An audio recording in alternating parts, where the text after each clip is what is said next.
Essaie de passer, de passer au-dessus du trauma. On ne peut pas effacer le trauma. Ça, c'est une réalité. On ne peut pas effacer le trauma. Mais on peut travailler dessus jusqu'à que ça ne nous impacte plus. Ça veut dire qu'on va, effectivement, on va en parler, on va toujours se rappeler, on aura des souvenirs, mais que ça n'impacte plus notre quotidien.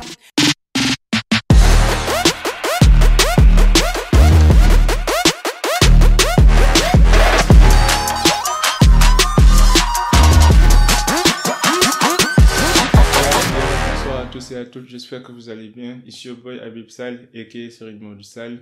Bienvenue pour un nouvel épisode du Cercle d'Influence Podcast, votre cercle qui s'inspire à inspirer avant d'expirer. Aujourd'hui, nous avons le grand honneur de recevoir Maïmouna Seck, psychologue, thérapeute. Maïmouna, bienvenue au cercle. Merci beaucoup. C'est avec un grand honneur que nous te recevrons ici au Cercle d'Influence Podcast. Mais pour les gens qui nous écoutent, est-ce que tu peux nous parler brièvement de toi et de ton parcours? D'accord. Donc, je me présente, je suis Maïmouna Seck, j'ai 28 ans et je suis psychologue thérapeute. J'ai débuté mes études de psychologie il y a longtemps, après avoir eu mon bac. Ça n'a pas été un choix direct. Parce qu'au début, je voulais être chirurgien. Je voulais vraiment, voilà. J'ai toujours aimé le social et j'ai toujours voulu aider les gens, mais je savais pas comment. Donc, j'ai voulu commencer par sauver des vies, mais après, j'étais pas forte en SVT et chimie, donc j'ai laissé tomber. Et ensuite, je me suis posé la question de comment faire pour pouvoir aider les gens. Donc, j'ai commencé à faire des recherches et ensuite, je me suis dirigée vers la psychologie. Parce que je voulais comprendre en fait comment l'être humain fonctionne, comment on réfléchit, comment on se développe, comment ça se fait qu'on est si différents, pourquoi notre parcours de vie peut impacter et surtout comment notre parcours de vie peut impacter tout le reste de notre vie et surtout nos comportements. Et donc voilà, c'est pour ça que je me suis lancée dans la psychologie et aujourd'hui je vois tellement de choses, que ce soit lors de mes consultations, lors des événements que je fais aussi, je vois tellement de choses et je me dis, waouh, le cerveau humain, il est incroyable. C'est bien dit. C'était en fait ma deuxième question. Pourquoi tu as choisi la psychologie, mais tu l'as expliqué un petit peu. Oui. Je vois que sur les réseaux sociaux, tu parles d'habitude des enfants, de l'éducation des enfants. Oui. Est-ce que tu as lu le livre de Oprah Winfrey? Je pense qu'elle a écrit un livre avec un certain docteur ou un livre qui s'intitule What Happened to You, disons, que vous est-il arrivé, et qui essayait d'expliquer un petit peu pourquoi en tant qu'adulte nos comportements reflètent en fait notre enfance et comment nous avons été éduqués, quoi, et l'environnement dans lequel on a grandi. Pourquoi dans la psychologie ou dans les études de comportement et de personnalité, on revient toujours à l'enfance ou bien à cette période, et pourquoi cette période elle est si vitale dans la conception et construction de notre cerveau? Bah, bon, tout d'abord, j'ai pas lu et pourtant je l'adore, je lis ce livre, mais celui-là je le connais pas, donc je te partage après le lien. Mais en fait, effectivement, on revient toujours à l'enfance parce qu'en fait, l'être humain se construit par l'enfance. C'est ce qu'on appelle le développement de l'enfance. Quand on est enfant, on va se développer. Il y a le développement cognitif, il y a le développement moteur, et en fait, toutes les petites étapes où l'enfant va passer va définir après la personne qu'elle va être. Donc c'est pour ça qu'on parle aussi de l'environnement, parce que l'environnement est très très important. Par exemple, si un enfant se sent en sécurité dans son environnement, qu'il est en face d'une personne qui est sécurisante, et ben il va plus développer un attachement sécure. Et à l'inverse, si l'enfant est dans un environnement où il se sent en insécurité, il va développer un attachement insécure.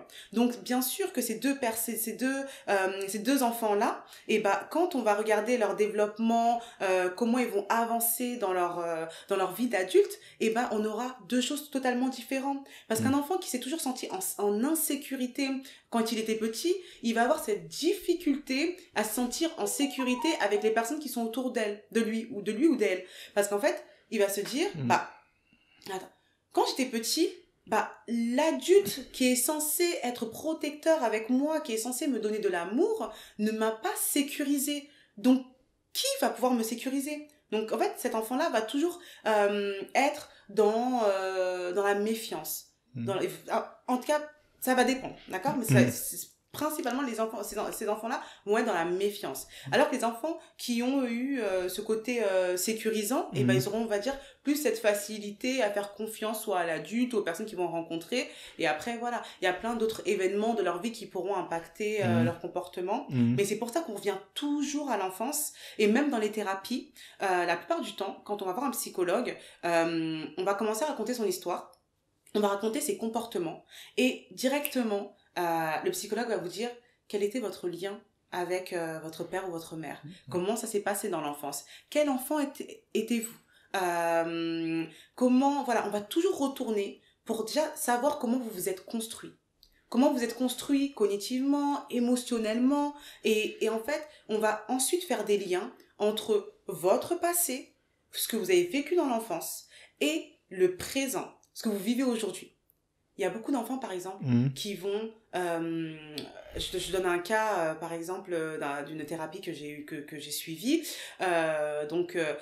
Une dame qui vient et voilà, des difficultés relationnelles, hein, que ce soit avec son mari, que ce soit avec les gens de son entourage, mais très compliquées. Mais elle ne comprend pas. Et quand on va questionner qu'est-ce qui s'est passé dans l'enfance, on se rend compte qu'elle s'est jamais sentie en sécurité. Parce que maman absente, papa absent, elle a été placée, donc déjà elle a eu ce sentiment d'abandon, de rejet. Les personnes, vu qu'elle a été placée, bah, elle n'était pas la seule à être placée, donc elle n'était pas la priorité de ces adultes-là, et donc elle s'est jamais sentie en sécurité. Donc elle a développé une crainte et une méfiance, et en fait, bah, en grandissant, cette crainte et cette méfiance-là est restée.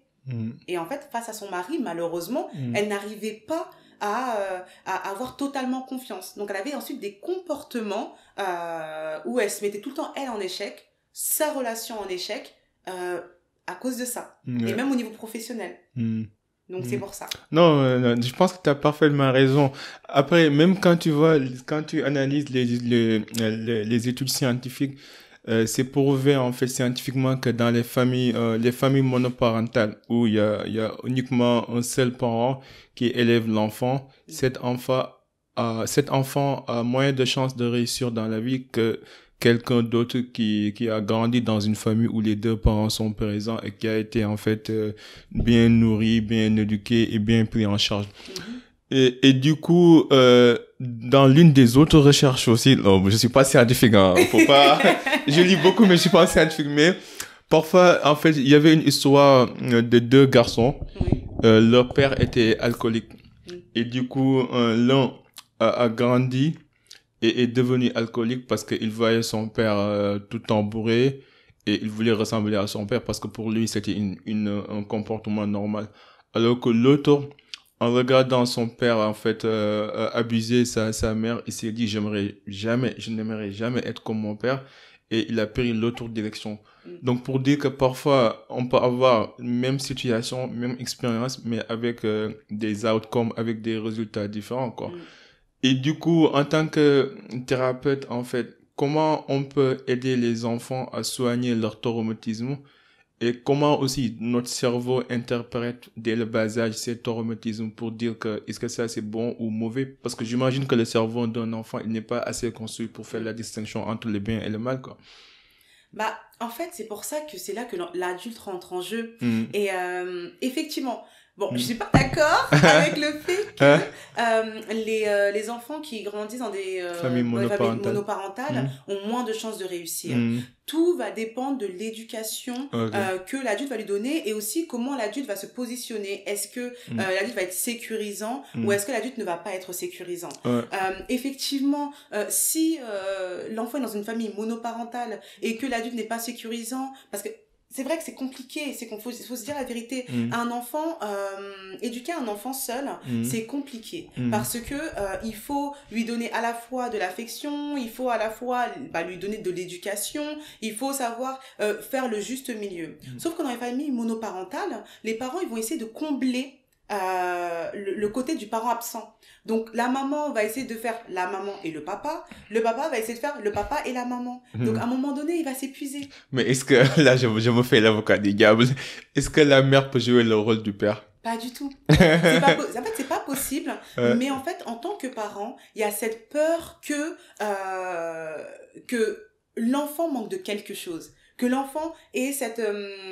en fait, que l'enfant se dise, bah, voilà, tous les autres ont un père et une mère qui sont ensemble. Et moi, mes parents, soit ils sont divorcés, ou sinon, je vois pas mon père, ou hop, je vois pas ma mère. En fait, et ça peut impacter l'enfant.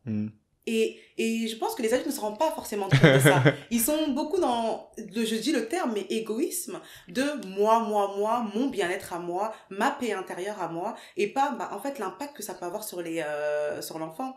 Et moi, en tant que thérapeute, faut se dire, et je le dis toujours sur mes réseaux, nous restons des êtres humains.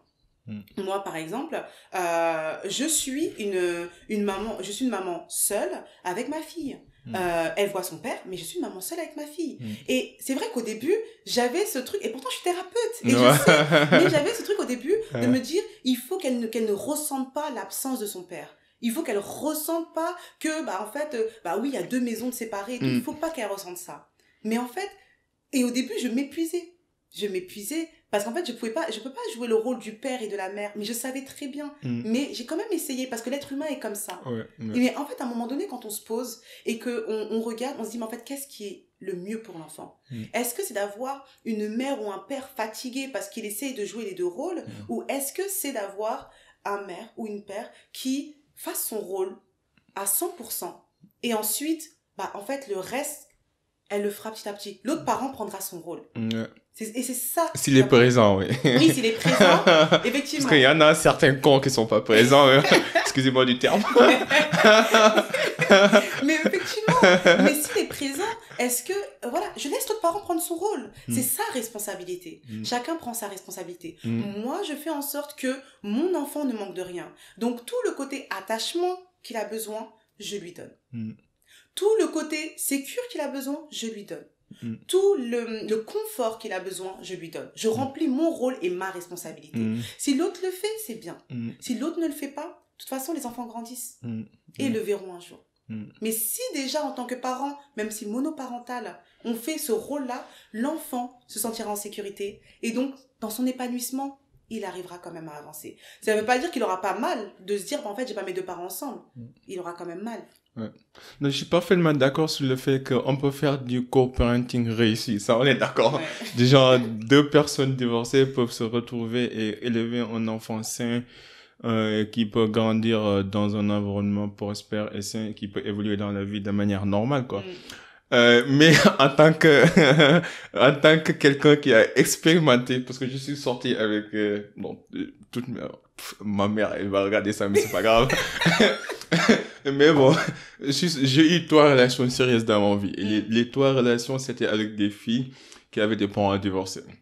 Et du coup, ce que j'essaie de dire, c'est que parfois, tu vois, une femme, mère célibataire, d'habitude, elles ont tendance à inculquer, tu vois, cet aspect femme forte, indépendante, qui n'a besoin de personne. Il ne faut pas faire confiance aux hommes. Ils sont tous des, entre guillemets, des cons et des connards. Tu vois, un peu.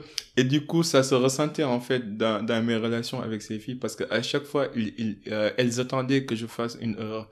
En fait, elles pouvaient pas accepter le fait qu'un homme peut être, pas parfait, mais je veux dire, peut être respectueux, gentil, normal, et faire les choses dans les règles de l'art. Donc, du coup, c'était toujours une bataille entre mes imperfections potentielles et leur manière de voir le monde, quoi. Et ça, je voyais que c'était ancré en elles et qu'il y avait rien que je pouvais faire pour changer ça.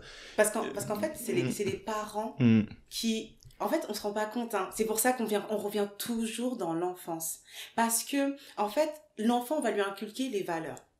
On va lui inculquer comment se comporter, les règles de société. On va inculquer à l'enfant le couple. Qu'est-ce que le couple?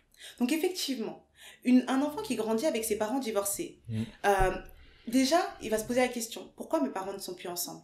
Qu'est-ce qui fait que mes parents sont plus ensemble? D'habitude, vous blâmez l'homme. En fait, et c'est là aussi l'erreur. En fait, parce que c'est ce que, en fait, et pareil, moi, dans mon travail aussi, j'ai des parents qui blâment l'autre parent. Et je leur dis, et même l'homme qui blâme, et je leur dis, mais en fait, non. Vous ne pouvez pas blâmer l'autre parent. Vous devez, même si l'autre parent vous fait du mal, vous devez toujours faire en sorte qu'il ait une bonne image envers son enfant, face à son enfant. Parce que quand il y a une bonne communication entre les parents, vous renvoyez à votre enfant que on peut être avec quelqu'un. On ne s'entend plus, on divorce, mais on peut continuer à être en bonne relation pour le bien-être de l'enfant et on peut bien s'entendre. Mais quand les parents ont une mauvaise relation, une mauvaise communication, et ben en fait, vous renvoyez à l'enfant que, effectivement, le couple, en fait, pourquoi penser au couple? Pourquoi croire au couple? En fait, si mes propres parents qui m'ont mis au monde n'ont pas eu cette capacité de rester ensemble, d'être amoureux, mais c'est que l'amour n'existe pas. Et en fait, les adultes ne se disent pas ça. Quand on divorce, on laisse une trace dans l'esprit de l'enfant. Cette trace-là, on va dire, ça dépend aussi de l'enfant à quel âge, hein, voilà. Ça dépend, quand l'enfant est jeune, voilà, on peut construire quelque chose par-dessus. Mais l'attitude de l'adulte va beaucoup jouer. Ça va beaucoup jouer. Bien sûr, si l'adulte blâme la femme, par exemple, blâme l'homme, mais en fait, l'enfant va se dire, mais pourquoi je vais croire en l'amour? Tous les hommes sont mauvais. Tous les hommes sont pas bien. Tous les hommes peuvent m'abandonner. Comme mon père a abandonné ma mère. Oui, c'est la peur de l'abandon. C'est la peur de l'abandon qu'ils vont créer chez l'enfant. Alors que si l'autre parent dit, bah, effectivement, j'ai aimé ton père, j'ai été avec lui, ça s'est bien passé, on a passé des bons moments, mais voilà, à un moment donné, c'est le destin, on a dû arrêter. Mais c'est pas pour autant que l'amour n'existe pas. Regarde aujourd'hui, peut-être maman elle a reconstruit sa vie, elle est avec quelqu'un d'autre, ça se passe très très bien. Ou maman elle a pas reconstruit sa vie, mais parce qu'elle ne voulait pas reconstruire sa vie. Et en fait, l'enfant va se dire, ah, c'est parce que c'est son choix à elle. C'est pas parce qu'elle ne croit plus en l'amour, c'est parce que c'est son choix à elle. Ou sinon, elle a laissé une chance à l'amour. Mais d'habitude, cette transmission-là, elle n'est pas faite. En tout cas, dans notre culture africaine, cette transmission, elle n'est pas du tout faite. Déjà, on vous laisse débrouiller-vous, quoi. En même temps, chez nous, la thérapie est considérée comme un tabou. On n'en parle pas souvent. Parfois, en fait, on peut avoir de vrais problèmes, mais on peut faire, en fait, blâmer les autres que de faire une rétrospection sur nous-mêmes, quoi. Ou même une introspection sur nous-mêmes. Donc, et moi, j'ai connu des amis ou des personnes qui ont connu, je dirais, peut-être des attouchements sexuels ou des trucs qui sont pas du tout normaux, mais elles préfèrent, en fait, garder ça pour elles-mêmes que d'en parler à une spécialiste. Donc, comment on peut changer cette mentalité? Comment on peut renverser, en fait, inverser cette tendance et dire aux gens que la thérapie, c'est pas un tabou, c'est juste, en fait, deux adultes qui se parlent pour essayer de trouver, en fait, une cause et essayer de trouver une solution, quoi. Bah, je pense que c'est en parler. C'est faire de la prévention. Ça commence à se développer petit à petit, mais je pense que c'est vraiment faire de la prévention, aller dans les écoles, permettre en fait aux adultes comme aux enfants de leur dire vous avez le droit de parler. C'est vrai que dans notre culture, il y a beaucoup ce côté je ne parle pas. Je garde pour moi. Voilà, c'est la honte, bah non, si je parle, ça veut dire que je vais mettre on va pas me croire aussi. Ce côté de, on va pas me croire. Donc, pourquoi en parler si on va pas me croire? Donc, en fait, les gens vont garder ça pour eux. Et aussi, parfois, ils pensent que c'est une honte, en fait, tu vois, que le problème, c'est eux, quoi. Au lieu de blâmer, en fait, le prédateur, ils vont se victimiser, alors que ça devrait pas être comme ça, tu vois. Bah, c'est ce côté un peu culpabilisant. C'est un peu la victime qui se culpabilise pour se dire, bah, en fait, si j'ai vécu ça, c'est de ma faute à moi. Oui, parce que je l'ai mérité, alors que forcément pas, quoi, tu vois. C'est ça. Donc, c'est vraiment en parler autour de soi, donner la parole aussi aux gens, leur dire, bah, en fait, c'est pas tabou. Va voir un spécialiste, il sera neutre, il te jugera pas. Et, explique-lui ce que tu as vécu. Et essaie de passer, de passer au-dessus du trauma. On peut pas effacer le trauma. Ça, c'est une réalité. On peut pas effacer le trauma. Mais on peut travailler dessus jusqu'à que ça nous impacte plus. Ça veut dire qu'on va, effectivement, on va en parler, on va toujours se rappeler, on aura des souvenirs, mais que ça n'impacte plus notre quotidien. Parce que les personnes qui sont victimes de, voilà, violences sexuelles, inceste et tout, sont des personnes qui ensuite ont des difficultés dans leurs relations avec leur mari, voilà, ils vont avoir des difficultés et le mari en face ne va pas forcément comprendre. Parce que si la femme ou l'homme ou n'a pas eu, parce qu'il y a des hommes aussi qui subissent ça, mais si la personne n'a pas réussi à en parler, elle n'arrivera pas à en parler à son conjoint, à son mari ou à sa femme, elle n'arrivera pas. Donc, en fait, il y aura aussi une incompréhension de, mais qu'est-ce qui se passe? Je vois que tu as un comportement bizarre, que je ne comprends pas, mais je ne sais pas pourquoi. Et elle va garder ce blocage. Et il y a des personnes aussi qui vont totalement en déni.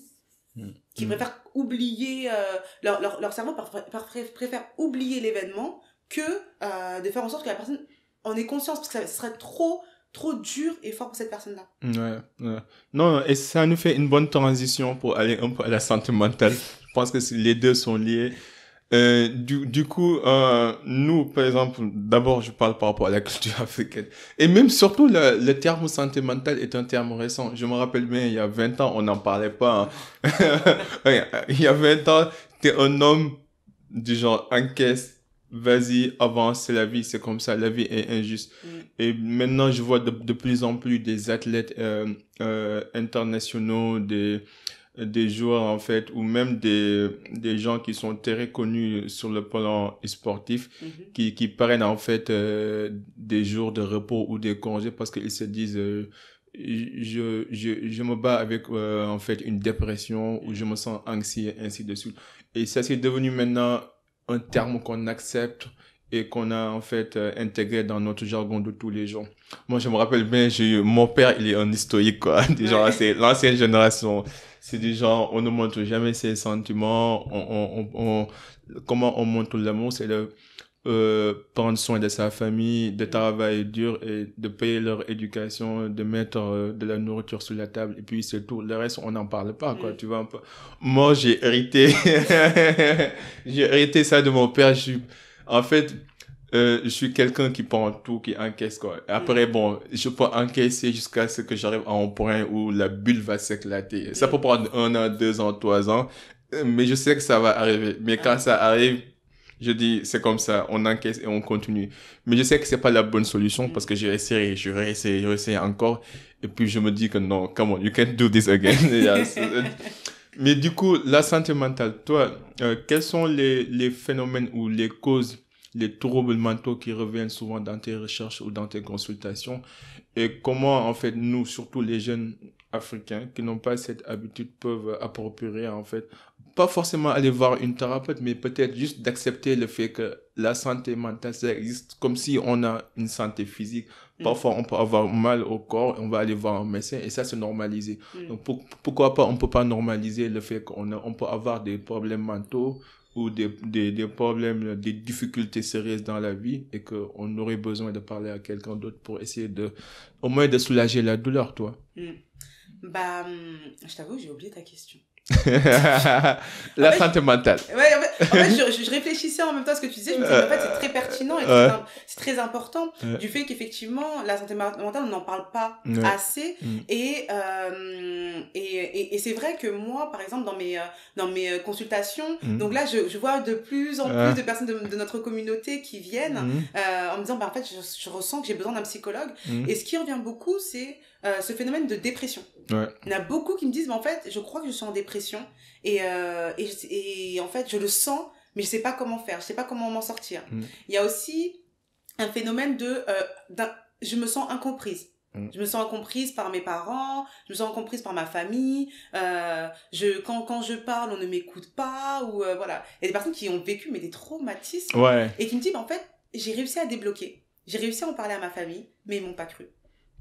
Ils m'ont pas cru. Et en fait, ça a été plus violent pour eux, le fait qu'on les croit pas. Et c'est là qu'a été déclenché un autre traumatisme. Oui, le déni, quoi. Voilà, l'autre traumatisme qui, en fait, j'ai vécu un truc qui me fait très, très mal. Donc déjà, là, c'est compliqué pour moi. Et maintenant, en fait, ma famille, qui est censée être sécure, mon soutien, ne me croit pas. Donc, en fait, et encore plus ce côté culpabilisant de, si ma propre famille ne me croit pas, peut-être qu'en fait, c'était ma faute. Et peut-être, en fait, et ça se trouve que j'invente. Il y a une dame, elle m'a dit, mais en fait, est-ce que je suis pas une mythomane? Ah ouais? Mais c'est ça, en fait. Est-ce que je ne suis pas une mythomane? Est-ce que je ne fantasme pas? Est-ce que j'ai pas un fantasme, de ce que ça m'est arrivé alors que ça m'est pas arrivé? Et après, quand on a creusé en profondeur, ça lui est réellement arrivé. Ça lui est réellement arrivé. Mais le fait qu'elle en ait parlé, qu'on ne l'a pas cru, elle a commencé elle-même à douter. Donc en fait, c'est vraiment les deux phénomènes. En tout cas, moi, je sais que c'est les deux phénomènes que moi, je rencontre beaucoup. Le premier, c'est la dépression. Là, en ce moment, c'est beaucoup la dépression, les questionnements sur la vie, voilà, les étudiants, c'est beaucoup le stress des examens. Mais tu penses pas que la dépression, d'une part, elle est normale, ça fait partie intégrante de la vie d'un être humain? Tu penses pas? Bah, pas la dépression. Oh, La vas-y. déprime. La déprime. Voilà. C'est quoi la différence? Il y a une différence, hein. Tu tournes nul, là, vas-y, explique-moi. En fait, quand tu dis on déprime, en fait, déjà, ça ne dure pas. Ok. Quand on déprime, on ne dort pas. Oui, effectivement, il y a des jours où on peut ne pas avoir envie de se réveiller, de se lever. On peut avoir juste envie de chill dans son lit. On peut avoir envie de ne pas sortir. Mais voilà, ça dure un petit temps. C'est court. Ok. Alors que la dépression, en fait, ça dure dans le temps. Et il y a ce phénomène de les personnes qui sont dépressives, ça dépend des personnes, mais la plupart du temps, elles ne sortent plus de chez elles. Elles ne font plus d'activités. Même les activités qu'elles adorent, elles n'y vont plus. C'est-à-dire qu'un homme qui aime le foot, et ben en fait, il ne va plus, il fait plus de foot, il donne plus d'intérêt, même aux activités qu'il aime. Il va dire, bon, bah, je vais travailler, bah, j'ai pas le choix. J'y vais, je travaille, et je rentre chez moi. Mais c'est des personnes, en fait, qui vont s'isoler aussi des gens. Dans la dépression, on va s'isoler des gens. On n'a pas envie d'être en contact avec les autres. On a envie d'être soi, avec ses pensées. Et même si parfois c'est ces pensées-là qui nous font mal, et ben en fait, on va rester comme ça. C'est ça la différence. Mais la dépression, ça dure ah ouais, pas. ouais, ça, donc, ça j'apprends. En fait, voilà. Donc, en fait, on va dire, j'ai envie de dire c'est normal, mais qu'est-ce que la normalité, en fait, selon les personnes? Mais on va dire, il y a plus de personnes qui vont vivre la déprime, effectivement, ces petits moments de déprime. Par exemple, une rupture, hop, la personne va déprimer un petit peu, et après, elle se remet d'attaque, quoi. Mais dans une dépression, ça va prendre beaucoup de temps. Ok. C'est comme, par exemple, quelqu'un qui a eu un accident de véhicule pouvait avoir peur, en fait, pendant quelques temps de prendre le volant. Mais si 1 an, 2 ans après, vous avez toujours peur, ça veut dire qu'il y a un sérieux problème derrière, quoi. Ça... Bah, en fait, oui, c'est ce qu'on appelle... En fait, de toute façon, tout comportement, quand il devient chronique, ça veut dire qu'il se répète et qu'il dure dans le temps, c'est que là, il y a quelque chose de plus profond. Et c'est ça qu'il faut aller chercher. Ok. En tout cas, moi, je passais beaucoup de temps à réfléchir par rapport à la relation qui existe entre la santé mentale et la foi, tu vois. Toi, t'es musulmane, hein, comme moi. Donc, il y a, dans notre religion, on a la notion de la foi qui voudrait que pour chaque événement malheureux ou imprévu qui nous arrive, on doit en fait se remettre face au destin divin, quoi, et accepter la chose. C'est la phase de l'acceptance. Et puis, de dire que Dieu a un plan ultérieur pour nous, quoi. Et du coup, je pense pas, peut-être je tors, hein. Est-ce que la santé mentale et notre raisonnement scientifique et technique de la santé mentale va avec la notion de la foi? Parce que moi, franchement, je suis jamais allé me faire consulter par un psychologue ou par un thérapeute. Et des problèmes, j'en ai vécu, hein. Je pense pas que vous aimeriez être comme moi. Vous n'aimeriez pas être à ma place. Vous voyez les gens comme ça sur les réseaux, ils sont joyeux, mais la vie n'est pas aussi rose que ça, quoi. Mais je veux dire, mais j'ai jamais osé parce que pour moi, c'était comme, en fait, renoncer à la foi. C'est comme ne pas accepter, en fait, que on est dans une simulation et c'est pas nous, en fait, le conducteur du volant. Dieu nous a mis dans un véhicule. Maintenant, oui, on peut avoir envie de tourner à gauche, de tourner à droite, mais en fin de compte, c'est Dieu qui est le conducteur ultime, quoi. Donc, comment tu jongles entre ces deux notions, la foi et la santé mentale, et comment tu trouves le juste équilibre? Entre les deux. En fait, c'est vrai que, à un moment donné, je me suis posé la question. Je me suis dit, mais est-ce que c'est compatible ou pas? Je me suis posé la question, est-ce que c'est compatible ou pas? Et je pense que la psychologie ou voilà, les psychologues peuvent être une cause pour pouvoir travailler sur soi-même. Moi, par exemple, lors de mes thérapies, de mes consultations, j'ai des personnes qui vont spontanément me parler de leur foi, me parler de Dieu, que ce soit des chrétiens, des musulmans, des juifs, ils vont me parler de leur foi, en fait, et ils vont directement mettre au centre Dieu, en se disant, voilà, mais pourtant il y a Dieu, et je sais ça, et si, mais j'arrive pas à m'en sortir. J'ai beau, je prie, j'ai truc, mais j'arrive pas à m'en sortir. J'ai des réponses, mais j'arrive pas à m'en sortir. Ou je ne sais pas ce que je dois mettre en place. Et à ces moments-là, je me dis pas que je suis la baguette magique qui vient te réparer, mais je me dis que je suis une cause dans son cheminement et dans le travail qu'elle va faire pour elle-même. Parce que dans tous les cas, nous, on vient pas dire aux personnes, en tout cas moi personnellement, je ne leur dis pas, il faut que tu fasses ça, il faut que tu fasses ça. Je les aide à faire des liens sur ce qu'ils ont vécu, à comprendre ce qu'ils ont vécu, leur façon de penser les choses. Et ensuite, c'est elle-même qui, en fait, à force de faire des liens, elle se dit, ah, mais je pense que, ouais, j'aurais dû faire ça. Ou je devrais faire ça. Et ensuite, elles font dans leur vie. Elles le mettent en pratique dans leur vie. Et si ça leur convient, elles laissent comme ça.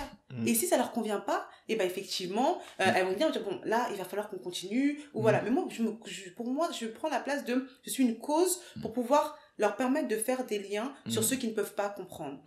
Par exemple, c'est vrai que la psychologie, comme j'ai dit, c'est l'apprentissage de l'être humain. Comment il fonctionne, voilà. Mais malgré qu'on ait ce côté-là, on ne connaît pas l'être humain à 100%. C'est pour ça que nous-mêmes, en tant que psychologues, nous connaissons tout ça, les développements de l'être humain, mais c'est pas pour autant qu'on est parfait. C'est pas pour autant qu'on n'a pas des situations voilà, compliquées. Tu peux pas raisonner ta douleur ou ta peur. C'est ça. C'est impossible. C'est ça, c'est-à-dire que nous-mêmes, on vit la même chose que... c'est pour ça qu'on dit un psychologue doit aller voir un psychologue aussi. Normalement, un psychologue a son propre psychologue pour pouvoir un peu déverser, parler, voilà, faire aussi des liens. Donc, pour moi, il n'y a pas de... En fait, il y a pas à choisir entre l'un ou l'autre, en fait. Ouais, pour moi, il n'y a pas à choisir entre l'un ou l'autre. Après, ça dépend avec lequel tu es le plus à l'aise. Moi, je suis plus à l'aise avec la foi. C'est ça, en fait. Ça dépend avec lequel tu es plus à l'aise. C'est que, par exemple, tu peux te dire... Il y a des personnes qui se disent, bah, en fait, effectivement, comme toi, je suis plus à l'aise avec la foi, donc je ne laisse rien entrer d'autre. Je reste que connectée à la foi. Il y en a d'autres qui se disent, bah oui, il y a la foi, mais bah en fait, je sais que la psychologue, en fait, j'aurai les réponses maintenant, tout de suite, donc je vais plus aller vers là. Parce qu'en fait, bah, nous les êtres humains, donc on parle, on communique. Il y en a d'autres qui vont dire, bah, en fait, il y a un juste milieu. J'ai ma foi, je reste connectée à ma foi, parce que c'est très important. Mais ça, c'est plus facile à dire qu'à faire. Bah, ça dépend des personnes. Ça dépend des personnes. Il y a des personnes qui arrivent totalement à le faire. Il y a des personnes qui arrivent totalement à le faire.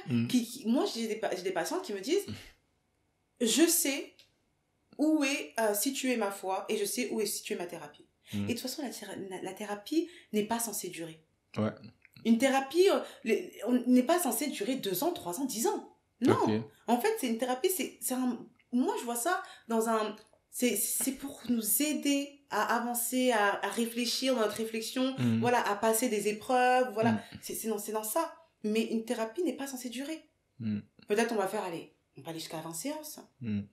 Ça dépend des personnes aussi, hein. Parce que des fois, les personnes, ils ont plusieurs sujets à traiter, donc ça va prendre du temps, mais pas pour le même sujet. Mais, en fait, il y a des personnes qui me disent, mais je sais où est située ma foi. Je mets ma foi en priorité, et je sais que la thérapie, c'est juste pour m'aider un petit peu dans ma réflexion. Et parfois aussi, on a besoin d'être écouté, tu vois, de converser avec quelqu'un qui ne nous juge pas, tu vois. Je pense que parfois, l'être humain a tendance à juger comme si on est des saints, alors qu'en réalité, on est aussi, quel est le terme que je cherche là? On a des défauts, quoi. Donc, personne n'est parfait. On va parler un petit peu de l'amour, la thérapie du couple, ainsi de suite. Après ton expérience et ce qui s'est passé avec ton dernier mariage, qu'est-ce que t'as appris là, du genre, est-ce que tu peux me citer 3 choses que t'as apprises que tu ne savais pas quand tu t'es marié? 3 choses que j'ai apprises. Première... Ça peut être en plus, hein, comme tu vois. Juste un retour d'expérience, quoi. Juste un retour d'expérience.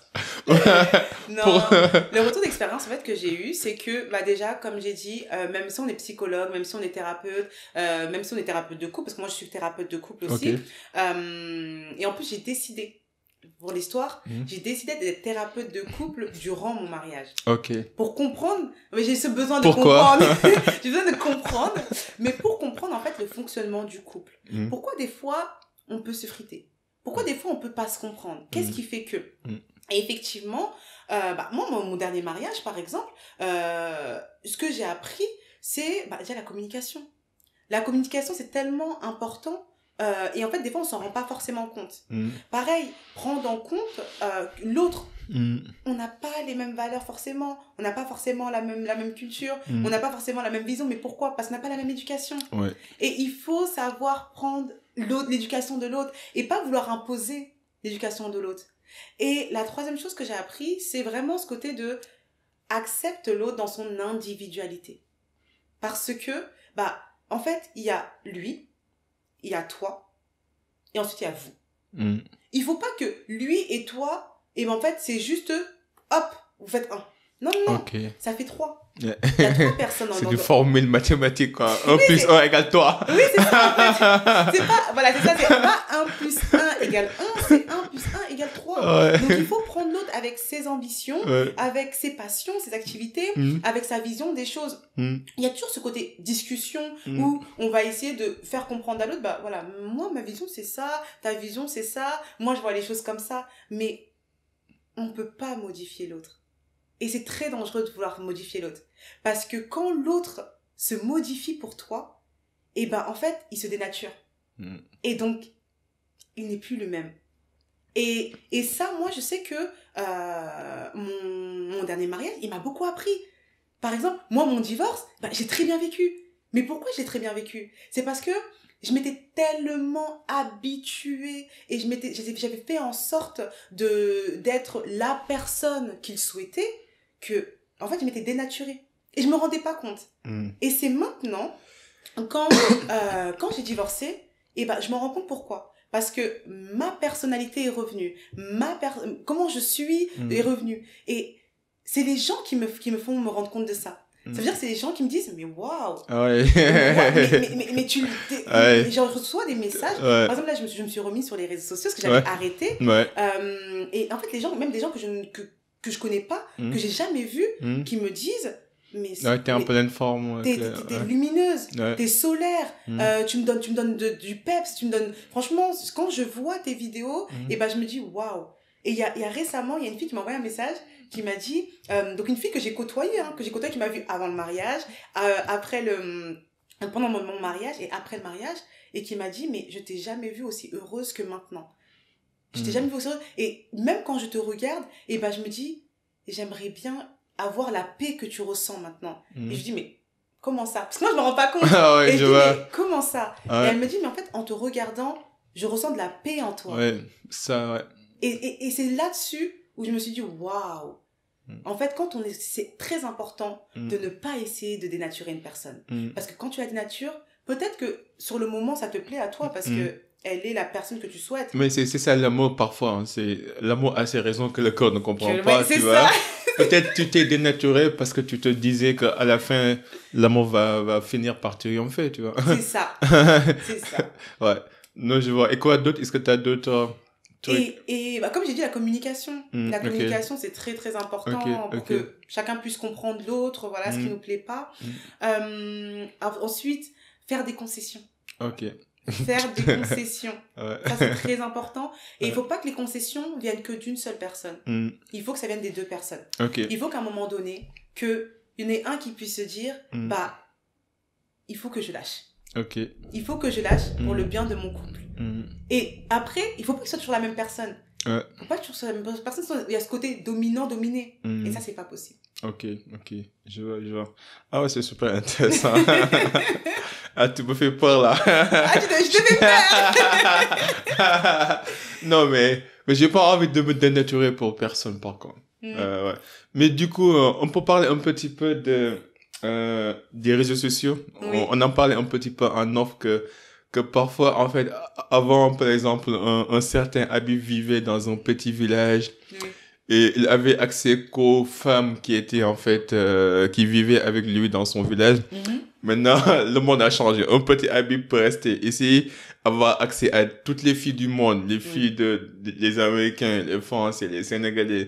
Donc, avec les réseaux sociaux, Instagram, Facebook, WhatsApp, on voit, en fait, les highlights des vies des gens et on se dit, on n'est jamais satisfait avec ce qu'on a en ce moment et on cherche toujours à avoir meilleur. Et du coup, les gens, tu vois, dans les couples maintenant, les gens décident de se rompre facilement parce qu'ils se disent, je peux avoir mieux. sur les réseaux sociaux, bon, même sur les sites de rencontres, on slide de gauche à droite. Donc, tout est devenu très facile, mais en même temps, les gens sont plus malheureux que d'habitude, malgré tout cet avancement technologique, toute cette révolution technologique. Donc, dans un monde digitalisé où tous les accès sont faciles et malgré tout, on est complètement malheureux, comment on peut fortifier son esprit et surtout, en fait, s'ancrer sur ses principes et valeurs et chercher le vrai amour sans pour autant être perturbé ou sans pour autant être distrait par ce charabia. Ouais, tout ce qu'il y a. Bah, effectivement, en plus on en parlait en off, hein, mais les réseaux sociaux, c'est vrai, ça trompe. Ça trompe parce qu'en fait, notre génération se dit, bah, je peux avoir qui je veux. C'est pas toi, ce sera quelqu'un d'autre. Comme on dit toujours, un de perdu, 10 de retrouvé. Alors que parfois, l'herbe n'est pas plus verte ailleurs. Tu sais ce que tu as. Tu sais la personne que tu as. D'habitude, ce qu'on a, on s'en rend pas compte qu'une fois que c'est fini, tu vois. On s'en rend pas compte. Mais parce qu'en fait, ce qu'on a, on voit que les défauts. On voit vraiment que les défauts de la personne. On ne reste pas sur ses qualités. Et en fait, c'est quand on part, on se dit, ouh, mais en fait, les défauts de celle-là, là, mais ils sont pires que les défauts de l'autre. Donc, c'est ça. Et effectivement, sur les réseaux sociaux, on montre que ce qu'il y a de bien. On montre ce qu'on veut sur les réseaux sociaux. On montre ce qu'on veut sur les réseaux sociaux.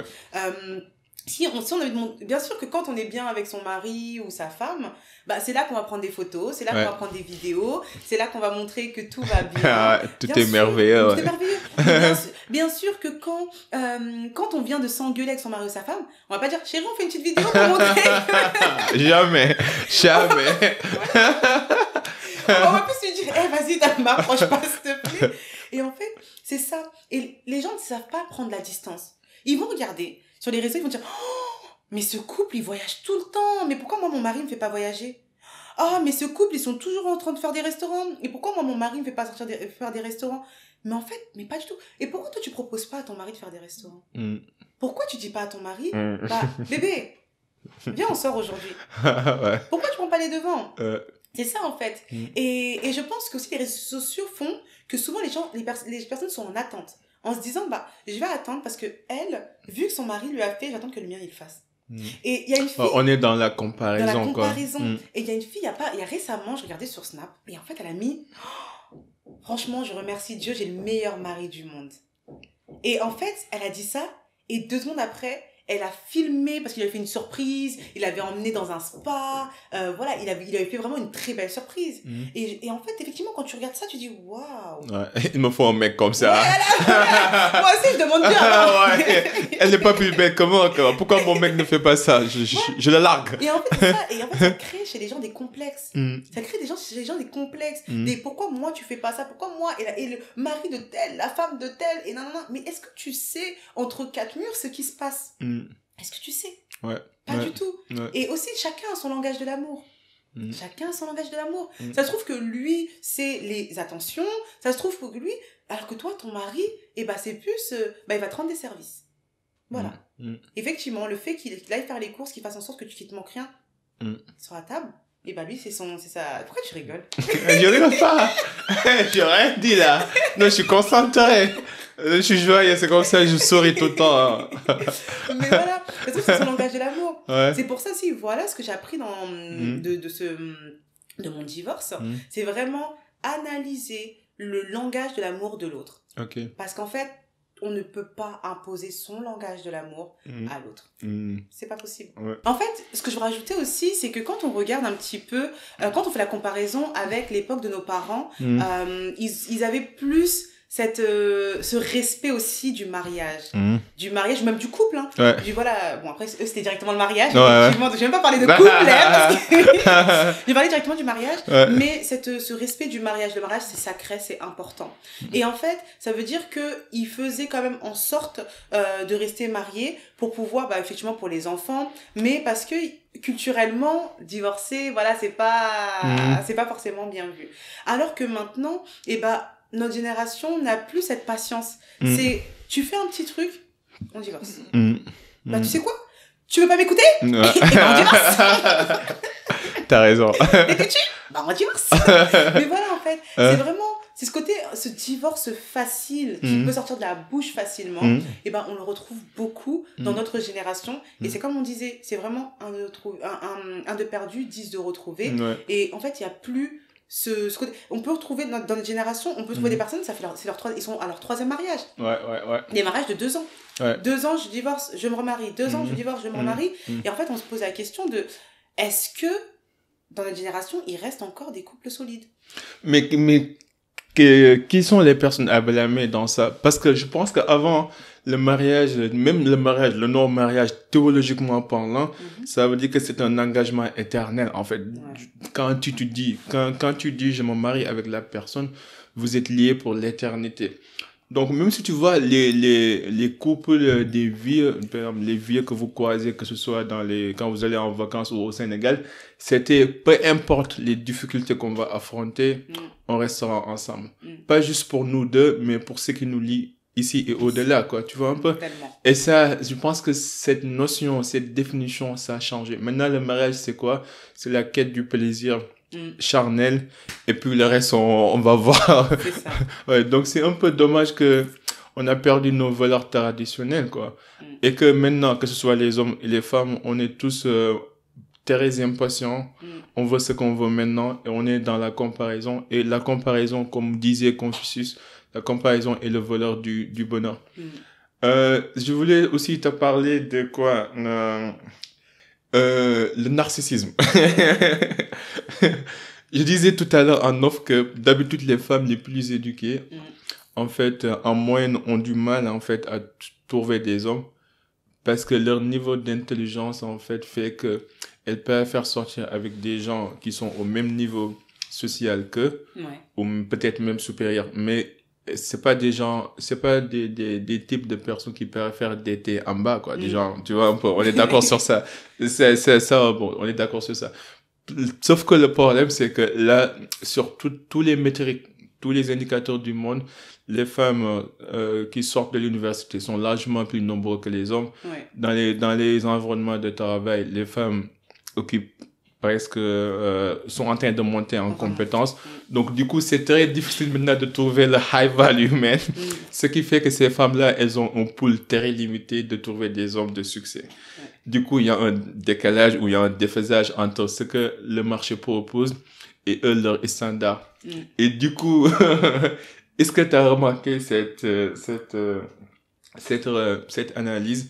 Et quelles sont les solutions? Et là, je demande pour le compte de certaines amies qui sont dans ces catégories. Donc, c'est un peu égoïste de ma part, mais je demande quand même. Et comment ces filles-là peuvent en fait trouver de l'amour et trouver leur homme qu'elles aimeraient avoir dans la vie? En fait, ces filles-là, je les blâme même pas. Parce que c'est même pas de leur faute. C'est la société. Mais est-ce que tu crois aussi, désolé de te couper, est-ce que tu crois à la notion de high value man? Bah, en fait, oui. Okay. Mais en fait, c'est la société qui a imposé ça.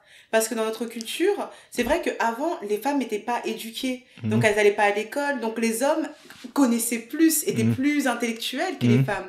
Et les femmes ont commencé à monter. Et l'homme est fait de telle sorte, et ça, c'est écrit, c'est un mâle. Il a besoin de dominer. Donc, parfois, on va avoir des hommes, si sa femme gagne plus que lui, et bah, il va être mal. Il va se dire, mais pourquoi? Donc, en fait, la femme va aussi mal le vivre parce qu'elle va avoir des reproches. Elle va sentir que, même si elle se dit, bah, en fait, mon argent, c'est notre argent à tous les deux. Si je gagne plus, c'est pas grave. On va chill ensemble, on va bien s'amuser, c'est pour nous, quoi. Et en fait, il y a des hommes, ça va être non. Non. Parce qu'aussi, il y a aussi, la plupart du temps, il y a des familles qui sont derrière. Qui vont dire, mais t'as pas honte? C'est ta femme qui s'occupe de toi. Tu es censé t'occuper de ta femme et c'est ta femme qui s'occupe de toi. Alors que pas du tout. C'est pas comme ça qu'on devrait voir le monde. On devrait voir les choses de... Bah, en fait, quand l'homme travaille, la femme travaille, l'argent c'est pour le foyer. Donc même si la femme gagne plus, l'argent sera pour le foyer. Et malheureusement, effectivement, c'est les femmes intellectuelles qui ont fait des études, elles gagnent bien leur vie. Elles gagnent bien leur vie. Et quand elle tombe sur des hommes qui gagnent moins, et bah directement, il y a ce côté égo de l'homme qui revient. Bah en fait, elle peut pas gagner plus que moi. Et aussi, ça arrive toujours quand il y a les engueulades. Ah, mais tu penses, c'est parce que tu gagnes plus que moi que tu peux te permettre de me parler comme ça? Non! Je pense pas que la femme ou même l'homme te parle comme ça parce qu'il y a plus que toi. C'est parce que là vous comprenez pas, vous êtes dans un conflit, il y a son caractère qui arrive, il y a ton caractère et voilà. Même si elle gagnait moins, je pense qu'elle parlerait voilà.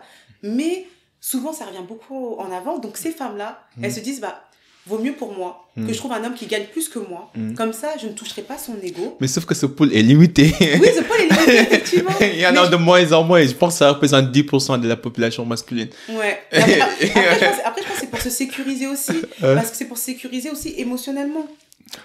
Après, oui, il y a des femmes qui vont se dire, bah non, c'est hors de question que mon mari gagne moins que moi. Il y a des femmes qui vont être comme ça. Mais il y en a d'autres, elles vont se dire, en fait, je préfère me sécuriser émotionnellement parce que je sais que si j'ai un mari qui gagne moins que moi et qu'un jour on s'engueule pour X et Y raison, parce que dans tous les couples on s'engueule en fait, et ben en fait, je risque de recevoir beaucoup de piques sur ça, alors que, bah en fait, non, je fais ça pour tout le foyer. Et comme j'ai dit, la plupart du temps, les familles derrière, on sait que dans notre communauté, dans notre culture, les familles sont beaucoup présentes. Donc après, moi, je sais qu'il y a beaucoup de femmes qui sont toujours dans leur mariage, mais qui disent, mais en fait, tu sais même pas ce que j'ai supporté. Tu sais même pas ce que je supporte encore. Et pourquoi ? Parce que la famille de mon mari disent que c'est moi qui mange son argent, alors que pas du tout. Je travaille, je paye ce que j'ai à payer. Oui, parce que je gagne plus que lui. Donc, ils n'arrêtent pas de lui répéter « Ah, mais de toute façon, c'est ta femme qui gère tout dans la maison. L'argent, c'est elle qui l'a et tout. » Et donc, lui, après, vu qu'il veut montrer que c'est un mâle et que c'est un homme devant sa famille, et ben en fait, il se retrouve à avoir des comportements envers sa femme qui sont pas justes, qui sont injustes. Et soit la femme, elle a cette capacité à se dire je supporte. Je supporte. Elle décide de supporter. Ou soit, effectivement, comme tu dis, tu as tes amis qui se disent non, je ne vais pas supporter ça parce que je n'ai rien fait. Donc, je préfère partir de ce mariage et me construire et trouver quelqu'un qui saura connaître ma valeur, qui saura accepter que, certes, peut-être que je gagne plus que lui ou que je suis une intellectuelle aussi, et donc que je réfléchis, que je dis pas oui à tout en fait. Je réfléchis, je discute, je fais des débats, on peut communiquer, voilà, plein de trucs comme ça, que d'être dans un mariage où effectivement, on va me dire fais ça, et je vais dire oui. Fais ça, oui. Et en fait, même si je sais que ce qu'on me dit de faire, en fait, c'est injuste, et je vais pas parler. Et c'est ça en fait. Donc tu me demandes des conseils pour ces femmes-là, mais je pense que si tu leur demandes vraiment pourquoi elles ont divorcé ou pourquoi... Pas forcément divorcé, mais pourquoi en fait elles ont du mal à trouver leur homme, quoi, tu vois, leur modèle d'homme. Ouais, mais si tu poses la question à chacune de ces femmes, elles auront des réponses différentes. Oui, c'est sûr. Mais en fait, c'est fascinant. L'une des raisons pour laquelle je posais cette question, parce que moi, je suis analytique, je suis ingénieur. En fait, je suis fasciné par les problèmes. Je suis quelqu'un qui est orienté problème-solution. Mais quand j'analyse, en fait, la scène des dynamiques relationnelles, tu vois, tu as 10% de high-value men qui ont accès à un pool de 80% des femmes. Donc, ce sont des femmes jeunes, belles ou des intellectuels et qui courent derrière ces hommes de 10%. Déjà, ces hommes-là, ils sont riches, ils sont beaux, ils sont narcissistiques de manière générale et ils ont le choix, ils ont les options. Donc, du coup, c'est pas des gens qui sont forcément intéressés à avoir une relation sérieuse sur le long terme avec ces filles-là. Et du coup, je compatis vraiment pour la classe, en fait, ouvrière, tu vois. Parce que ce sont ces gens-là qui payent les pots cassés. Parce que 80% des femmes courent derrière ces 10%. Maintenant, 90% des hommes, peut-être moi je suis dedans, de la classe ouvrière. Donc maintenant, ils ont accès uniquement à 20% des filles restantes. Et ces 20% ne les voient même pas. Parce que pour elles, ces hommes-là, c'est des losers, quoi. C'est des gens qui ont des boulots de 9h à 5h, qui gagnent des salaires abordables et qui essaient de survivre du jour au jour. Ce qui fait qu'en fait, la scène, tu vois, l'image que j'essaie de créer là. Donc, c'est compliqué, en fait, à la fois pour les hommes et à la fois pour les femmes. Et bon, je suis jeune, j'ai que 30 ans, mais j'ai jamais, toute mon existence, j'ai jamais vu, en fait, une situation pareille où les deux sexes ne se font plus confiance, où chacun se croit supérieur à l'autre et qu'au bout de compte, en fait, on est divisé, quoi. Et je vois pas une solution pérenne pour les deux. Tu vois un peu?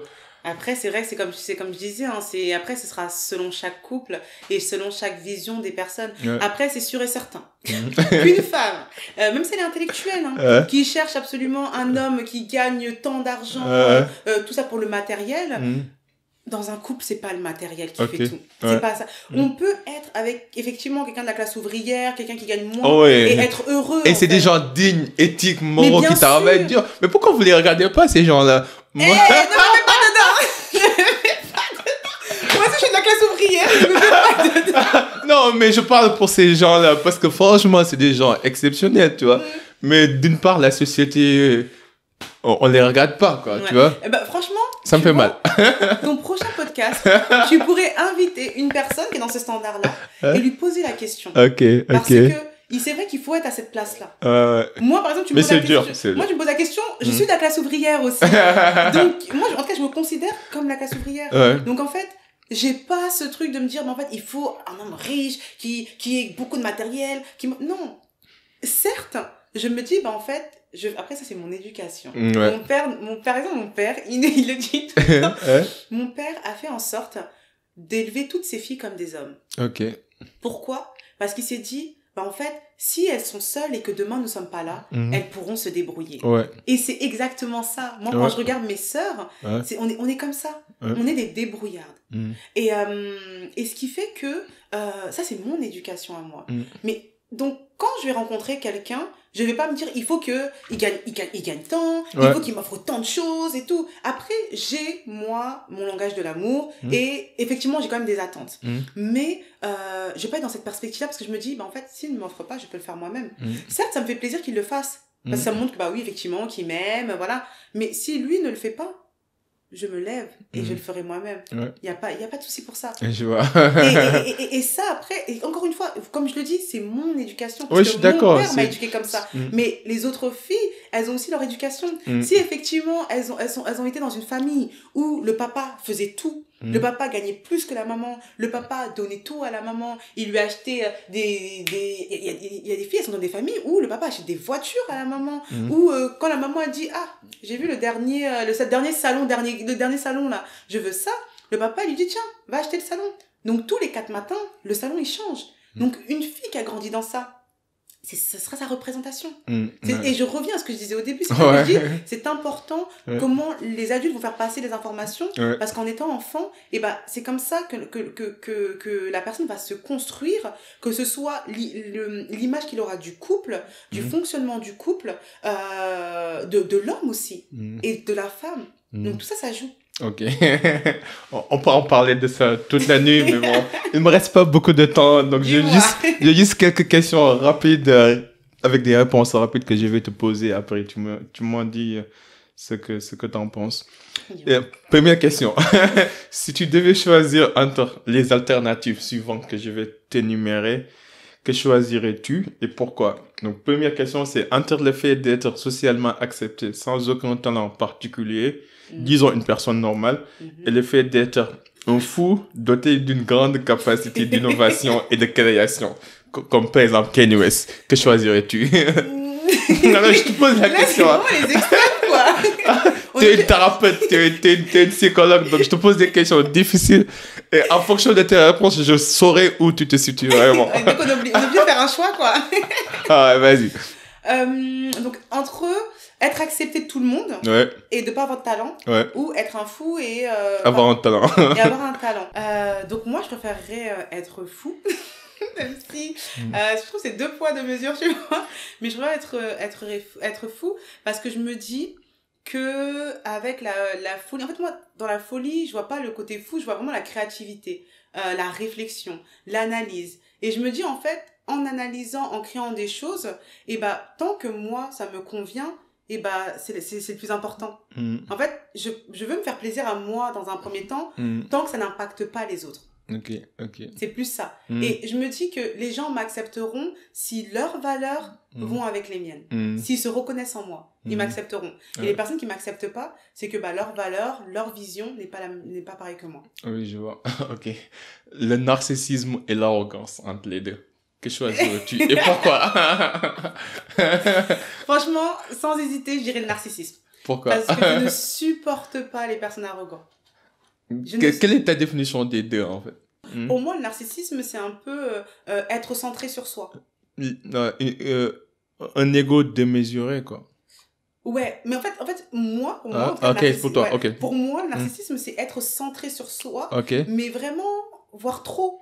Être trop centré sur soi, alors que, tu m'as dit quoi sinon L'arrogance. L'arrogance, c'est le fait de se sentir supérieur aux autres. Ok. Et c'est pour ça que je dis, je préfère 1000 fois le narcissisme, je préfère être centré sur moi, sans me sentir supérieur aux autres, mais juste je me focalise sur moi, mes objectifs, voilà, mon plaisir à moi, que de me dire, mais en fait, je me sens supérieur aux autres et je leur montre que, mais en fait, moi, je suis mieux que toi.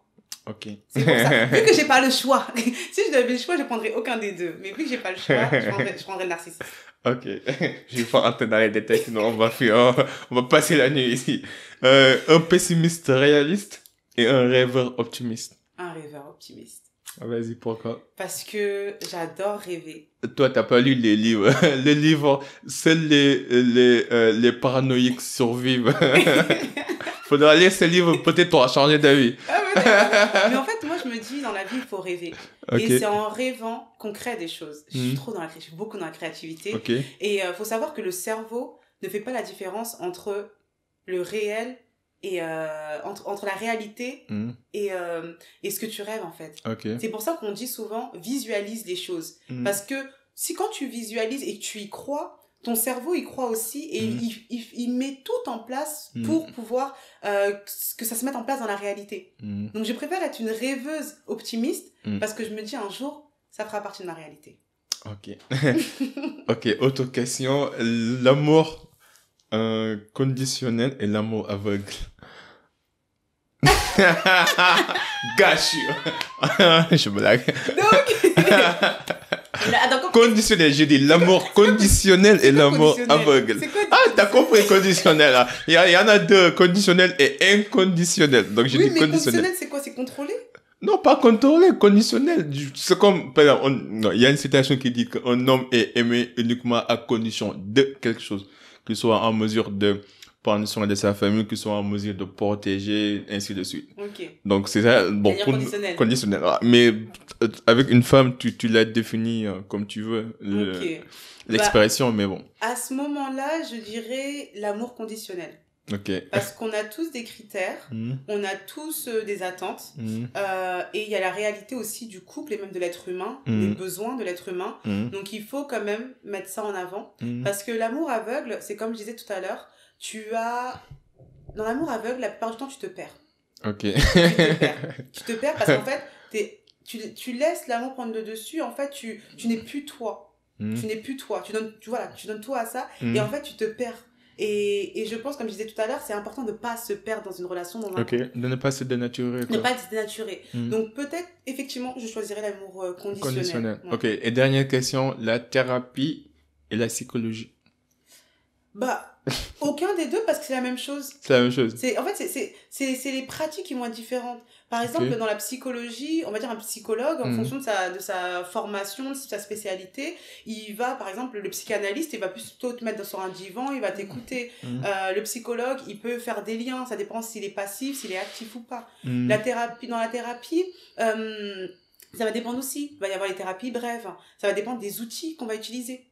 Par exemple, il y en a qui vont faire de l'EMDR pour les traumas. Il y en a qui vont faire des TCC, les troubles cognitivo-comportementaux. Il y en a qui vont faire de la PNL, de la programmation neurolinguistique. Et tout ça, ça va dépendre. Mais le but que ce soit la psychologie ou la thérapie, c'est d'accompagner la thérapie fait partie de la psychologie. C'est ça. C'est ça, ok. Je suis un nul, je suis un néophyte. Non, pas dans ce domaine, donc je pose la question. Ouais. Et dernière question, quelle influence, quelle inspiration aimerais-tu laisser dans ce monde? J'aimerais que quand on se souvienne de moi, qu'on se dise, Maïmouna, c'est une personne qui est solaire. Ouais. C'est ma personnalité. T'es quoi, quel est ton signe astrologique? Le lion. Ah, ok. Je pensais que t'étais Capricorne, vas-y. Non, mais... Ou Taurus. Non. Mais j'aimerais qu'on se dise, Maïmouna, c'est une personne solaire qui a toujours eu pour but d'aider les gens, de les accompagner et de faire en sorte qu'ils aillent mieux. De les sortir du mal-être où ils sont pour qu'ils aillent mieux avec les outils qu'elle a, les techniques qu'elle a. Et c'est une personne qui ne prend pas les gens de haut et qui se dit, en fait, je ne suis pas meilleure que l'autre parce qu'il peut m'apprendre quelque chose. Et c'est ça qui est important. C'est surtout en tant que psychologue, moi en tout cas, c'est la posture que j'essaie d'avoir, je me mets pas en position de connaisseuse. Je t'accompagne parce que c'est un domaine que je maîtrise. Mais ça veut pas dire que je connais mieux que toi. Parce que ton domaine, par exemple, t'es ingénieur, tu me parles de maths, je te regarde, je dis, mais hey, tes calculs là, laisse-moi tranquille. Voilà. Donc c'est vraiment cette trace-là. Cette trace elle a aidé les gens à la hauteur qu'elle a pu, mais son objectif a toujours été de les accompagner vers un bien-être. Et qu'on sait qu'on a pu compter sur elle. Parce que quand je l'ai contactée pour X ou Y raison, quand elle a pu m'aider, elle l'a fait. Mais quand elle n'a pas pu, elle m'a dit, je pense que cette personne pourra t'aider. Et elle m'a redirigée. Et voilà, c'est vraiment la trace que j'aimerais... Non, en tout cas, merci beaucoup. J'ai vraiment apprécié notre échange. On s'est contacté sur Instagram et j'apprécie tout ce que tu fais. Merci donc, je t'encourage, continue. Il faut que tu crées un podcast. Ça, je t'ai déjà parlé de ça en off. Continue de poursuivre tes rêves et tes objectifs et je pense que l'avenir est radieux. Et moi, si je peux être utile sur quoi que ce soit, n'hésite pas, on est là pour ça, quoi. Et pour les gens qui nous écoutent et qui nous regardent, comment ils pourront entrer en contact avec toi? Est-ce que tu as un projet, un truc que tu aimerais promouvoir avec notre communauté? Pour me contacter, déjà ils peuvent me contacter sur Insta. Donc c'est May-vous suis. Ensuite en projet, effectivement, j'ai le podcast. On a échangé un petit peu. Faut que tu fasses un podcast. Ah non, vas-y, faut que tu crées un podcast. Effectivement, il y a un podcast. Là, on est en train de créer avec 4 psychologues. Donc il y a des psychologues et des thérapeutes. On est en train de créer un événement, une masterclass sur l'inceste.